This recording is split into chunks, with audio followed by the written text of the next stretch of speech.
Brain हमारी body का कितना इम्पोर्टेंट पार्ट है ये तो आपको पता है, क्योंकि हमारी बॉडी की जितनी भी फिजिकल एक्टिविटी होती है उन सभी को कंट्रोल हमारा दिमाग ही करता है। लेकिन कभी कभी कुछ ऐसी चीजें या आदतें होती हैं जिसकी वजह से हमारा दिमाग बहुत ही स्लो काम करता है, जिसकी वजह से हमारी ब्रेन पावर या मेमोरी पावर बहुत कम हो जाती है। तो इस वीडियो को पूरे एंड तक जरूर देखें, क्योंकि इस वीडियो में मैं आपको कुछ ऐसी चीजें या आदतें के बारे में बताने वाला हूँ जिनको आप बदल लें तो आपका ब्रेन बहुत ही पावरफुल हो सकता है और इसको बदलने से आपकी मेमोरी पावर भी स्ट्रांग होगी। इसलिए इस वीडियो को पूरे एंड तक जरूर देखें। ये तो आपको पता है कि हमारी बॉडी के जितने भी एक्टिविटी होती हैं, सोचना, समझना, याद रखना, इन सभी कंट्रोल हमारा ब्रेन ही करता है। इसीलिए हमारे भोजन का सबसे ज्यादा हिस्सा हमारे दिमाग के पोषण के लिए चला जाता है। जो लोग दिमाग से कमजोर होते हैं उन्हें दूसरे लोग काफी नेग्लेक्ट करते हैं या उतना इम्पोर्टेंस नहीं देते हैं। इसीलिए तो हर कोई अपने दिमाग की क्षमता को बढ़ाने के प्रयास में लगा रहता है। हम इंसानों की ऐसी बहुत सी आदतें होती हैं जो हमारे दिमाग की क्षमता पर बहुत बुरा असर डालती हैं। अगर हम समय रहते इन आदतों को बदल लें तो हमारा दिमाग बहुत ही बेहतर तरीके से काम कर सकता है। इन्हीं सब आदतों में से एक आदत है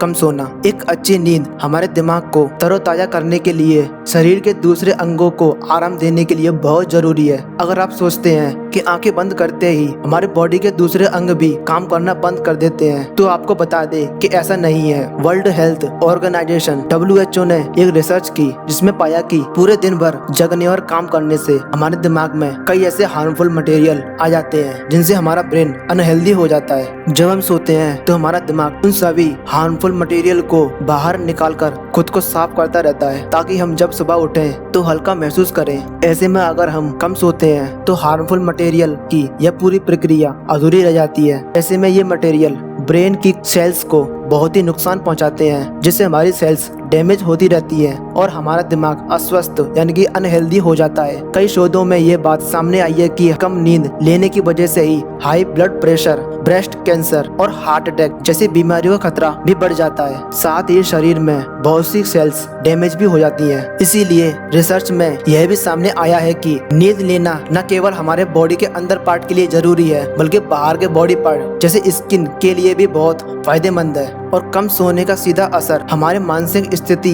पर भी पड़ता है। जितनी देर हम सोते हैं उतनी देर में हमारा दिमाग भी एक नई ऊर्जा जुटा लेता है, लेकिन नींद पूरी न होने पर दिमाग तरोताजा नहीं हो पाता है, जिसके चलते कई मानसिक समस्याएं हो जाती हैं और कई बार तो मेमोरी पावर यानी कि याद रखने की शक्ति भी कमजोर हो सकती है। इसीलिए तो जिन लोगों को याद रखने में प्रॉब्लम होती है उन्हें डॉक्टर सबसे पहले एक अच्छी नींद लेने की सलाह देते हैं। इसीलिए एक अच्छी नींद लेना हम इंसानों के लिए बहुत जरूरी है। और दूसरी, हम इंसानों की सबसे बड़ी बहुत स्ट्रेस में आना, बहुत टेंशन लेना, बहुत तनाव में आना। तनाव हमारे दिमाग के हिप्पोकैम्पस में नए न्यूरॉन्स को नष्ट कर सकता है। हिप्पोकैम्पस इंसान के ब्रेन का वह भाग है जो याददाश्त यानी कि मेमोरी और इमोशनल को स्टोर करता है। यह ब्रेन के दोनों भागों के मध्य यानी बीच में होता है, जो बिल्कुल समुद्री घोड़े जैसा दिखता है। यदि हमारे दिमाग को थोड़ी सी भी डैमेज पहुंचती है तो हमारी मेमोरी पावर यानी कि याददाश्त का पूरा स्टोर या तो पूरी तरह खत्म हो जाता है या कुछ कुछ याद रहता है। किसी किसी केस में तो यह होता है कि हिप्पोकैम्पस में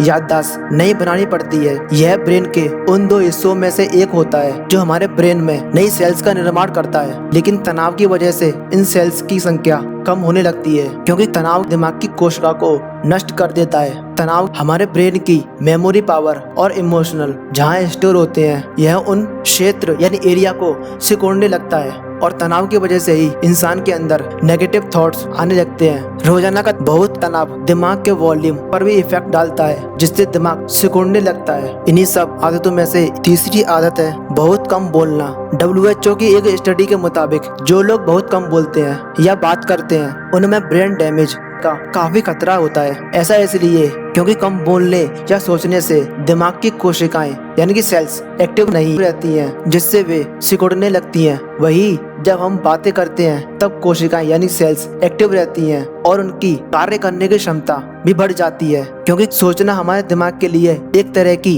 एक्सरसाइज ही होती है। अगर आपको ये वीडियो पसंद आया तो उसे लाइक करें, शेयर करें और चैनल को सब्सक्राइब करें, क्योंकि मैं ऐसे इंटरेस्टिंग टॉपिक पर वीडियो लाता रहता हूँ।